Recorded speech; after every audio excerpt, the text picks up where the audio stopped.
Fortune favors the bold.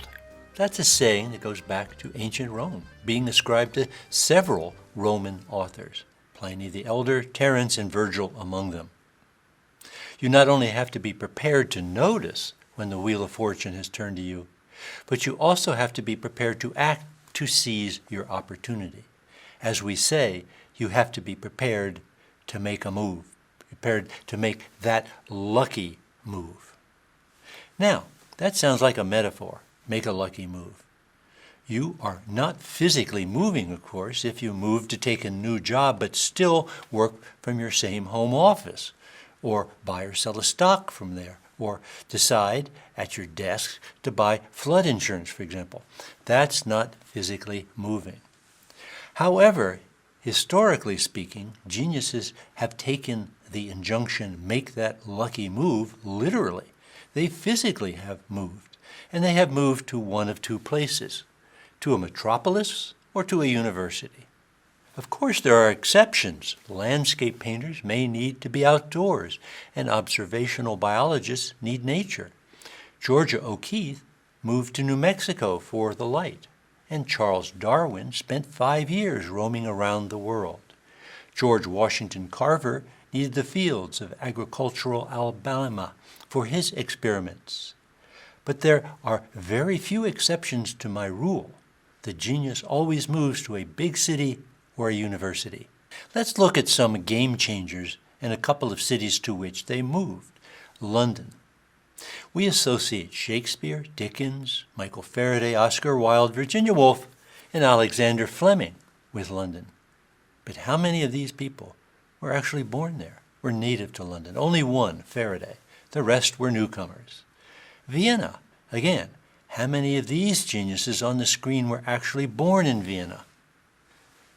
None. Haydn, Mozart, Beethoven, Brahms, Mahler, Bruckner were immigrants, as was true of Vienna's famous Sigmund Freud. Paris, around 1900. Well, what important artist didn't immigrate there? Among painters, Picasso, Cézanne, Chagall, Van Gogh, Miro, Brancusi, Modigliani. Well, they were all newcomers. Among writers, yes, James Joyce, Fitzgerald, Hemingway, and of course, Gertrude Stein. The artists who made Paris famous were not from Paris. New York City was the center of the art world between 1940 and 1970.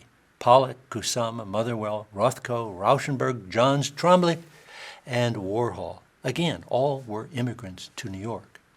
Silicon Valley is the name given to a megapolis that stretches from San Jose up to San Francisco, California, with Palo Alto and Stanford University being more or less in the epicenter. The transformative tech innovators of Silicon Valley in recent history are Steve Jobs from Apple, Sergey Brin, and Larry Page, Google, Elon Musk, Tesla, and SpaceX, of course, Mark Zuckerberg and Sheryl Sandberg at Facebook, Peter Thiel from PayPal, Larry Ellison from Oracle, and, oh yes, Elizabeth Holmes from Theranos. Of these, only Steve Jobs was native to the area. The rest were all nouveau arrivés. Zuckerberg, as you likely know, dropped out of Harvard to move to Palo Alto. Thiel was from Germany, Brin from Russia, and Musk from South Africa. Silicon Valley draws the best tech minds from around the world because of an aggressive use of the H-1B visa program, known as the Genius Visa, because it allows for the immigration of highly gifted foreign workers. As to universities, Isaac Newton moved to Cambridge University as a student and stayed there as a professor before retiring to London. Geniuses James Clerk Maxwell, J.C. Bose, Watson and Crick, and more recently Stephen Hawking moved to Cambridge University to be researchers. Newton and Hawking were both professors at Trinity College, Cambridge, which you see here on the screen. Einstein had his Max Planck Institute in Berlin and then Princeton University with its Institute of Advanced Study. Why? What attracts creative minds to metropolises and universities? Historically, creative cities have been situated at crossroads often at river crossings or seaports, where diverse peoples, often recent immigrants with dissimilar ideas, can gather.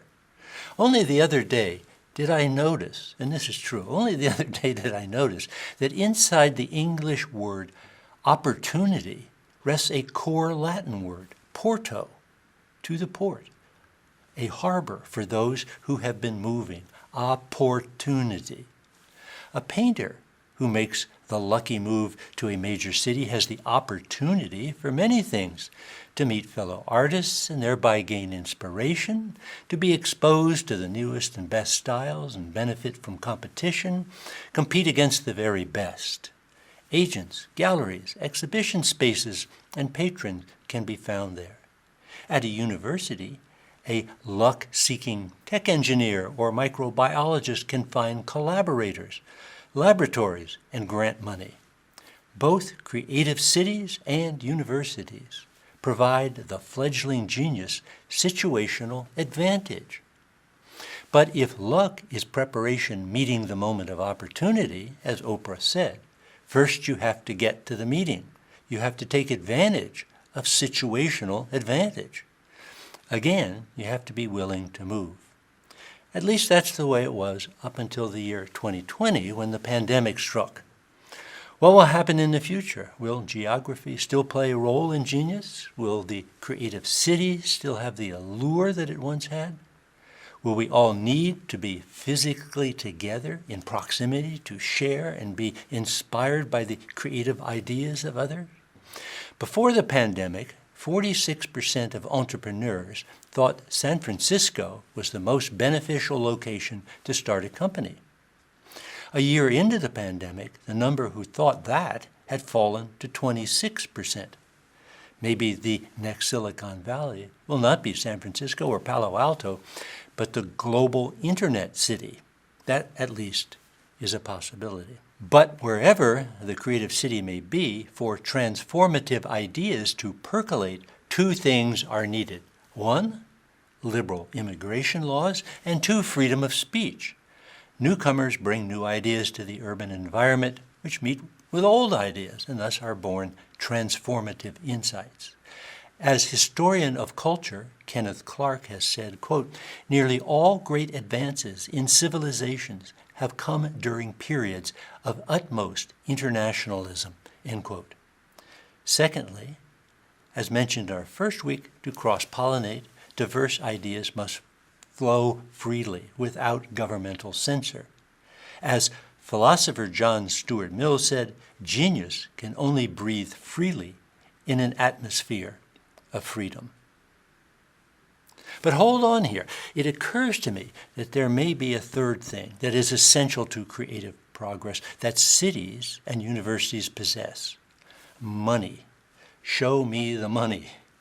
Creativity needs an engine, a creator, and it needs the fuel for that engine, money. Money for innovation, again, is almost always found in big cities. If you have a great idea for a smash new Broadway musical, not only will you need access to a theater and orchestra and a cast of performers, rehearsal space, and so on, you'll also need backers, financial backers. Money per se is not genius, as we've said. It's a temporary proxy for labor and materials, a storage battery with fuel cells, if you will. That latent energy can be exchanged at a later date for labor and materials that can be put to use to change the world. Did geniuses like Einstein, Beethoven, Van Gogh, and Michelangelo know that?